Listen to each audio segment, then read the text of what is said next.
네, 오늘 해왕사신기 우리 스페셜 특강 이제 5번째 코너인데요.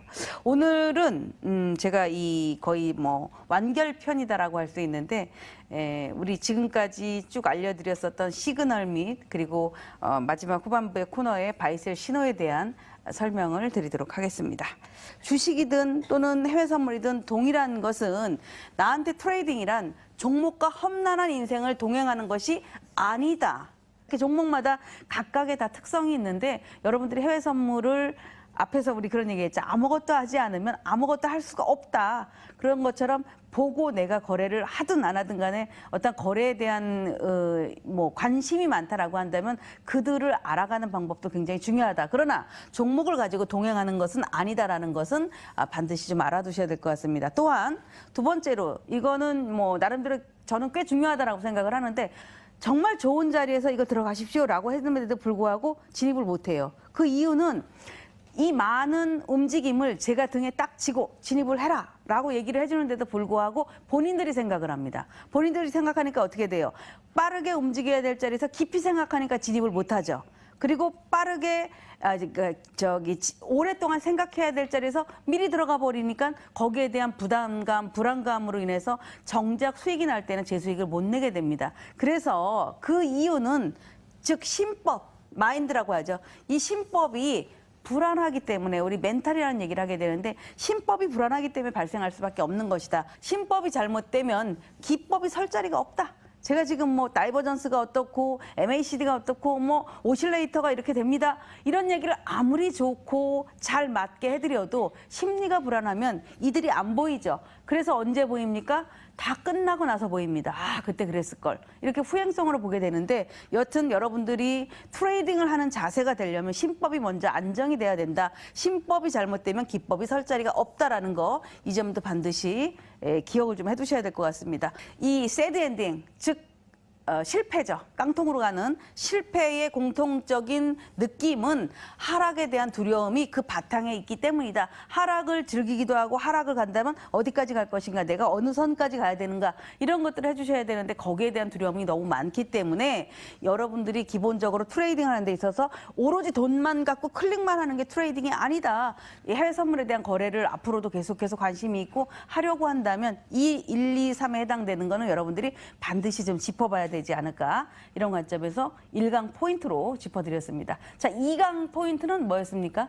2강 다이버전스. 다이버전스라는 이 뜻 자체는 서로 다르게 움직이는 현상. 똑같이 움직이면 안 되죠. 그거는 추세죠. 똑같이 움직이는 것은 가격도 올라가고 거래량도 올라가고 또는 지표도 올라가고 이건 추세거든요. 그러나 서로 다르게 움직이는 현상을 다이버전스라고 한다.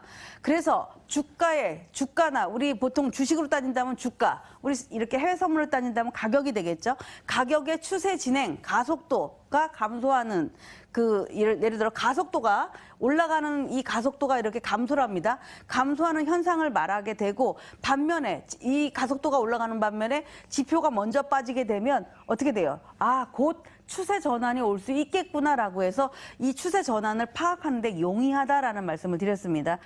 약세 다이버전스 그리고 강세 다이버전스. 자, 약세 다이버전스라는 것은 잘 보시면 주가의 고점은 상승을 하는데 오늘 낮에 5시의 가격보다 10시의 가격이 분명히 더 높은데도 불구하고 더 높아요. 더 높은데도 불구하고 이때 5시의 보조지표의 고가보다 10시의 가격이 이 지표가 더 하락을 합니다.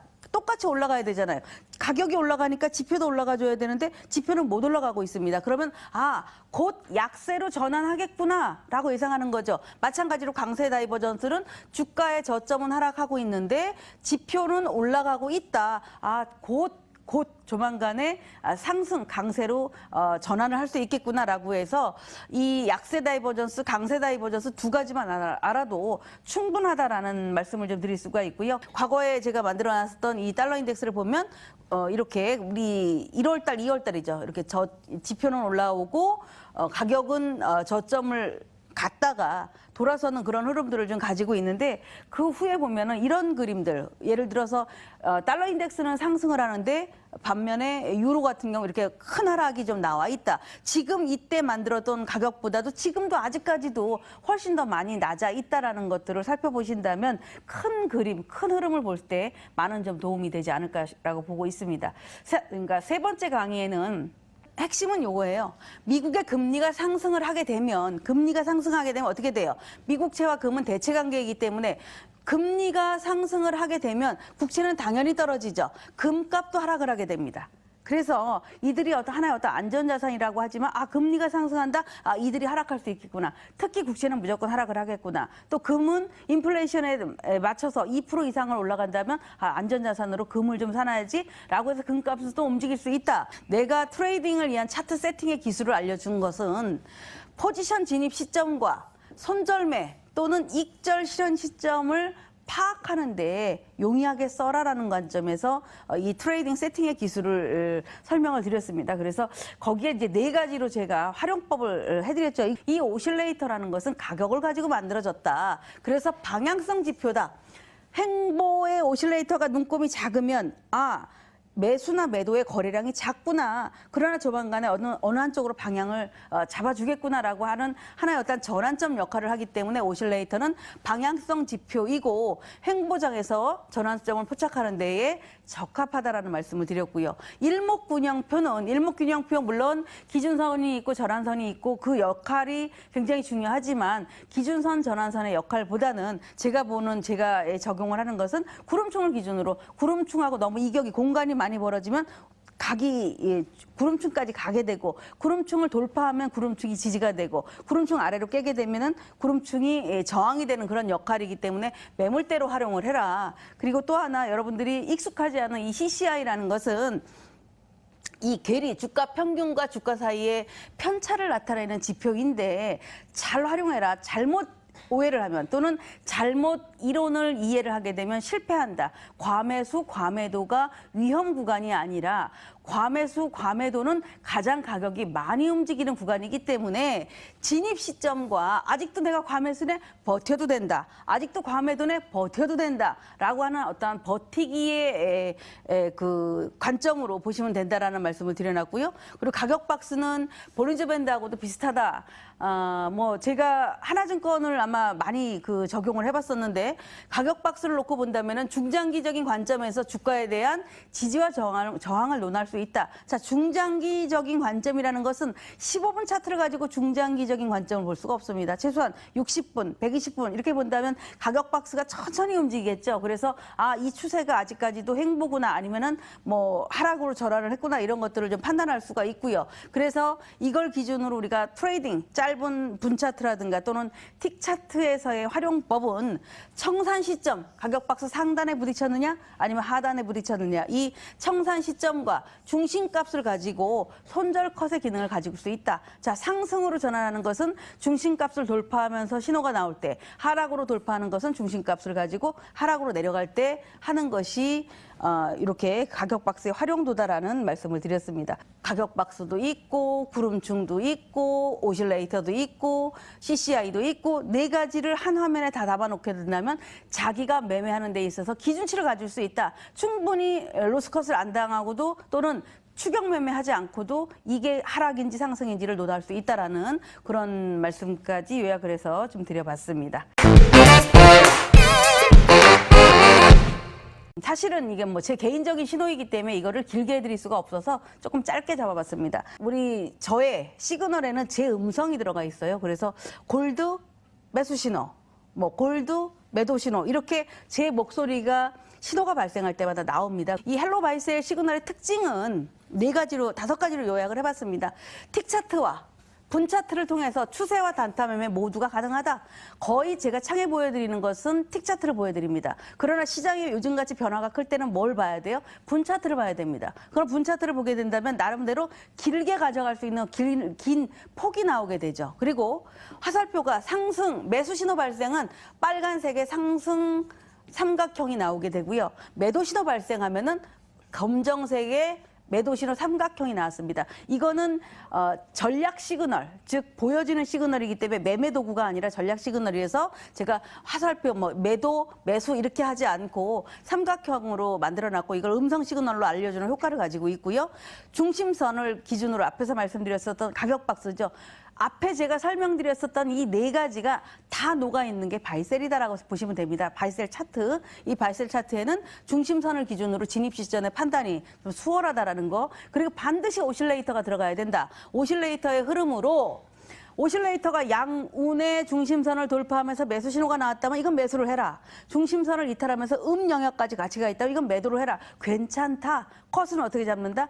가격 박스의 상단을 잡거나 또는 상승일 땐 가격 박스의 하단을 잡거나 이렇게 컷 기능이 같이 있다라는 거에 의해서 방향성 판단이 탁월하다라는 것이고 로스컷 자리가 눈에 보입니다. 아, 이 자리. 그러니까 제가 부정적으로 5틱, 10틱 갖고 로스컷을 해서 무슨 돈을 법니까? 라는 얘기를 하잖아요. 그만큼 로스컷의 기능을 정확히 발휘할 수 있는 게 바이셀의 차트다라고 보시면 됩니다. 자, 이거 보시면 이게 뭔가라고 보시겠죠? 자, 이거는 국내 선물입니다.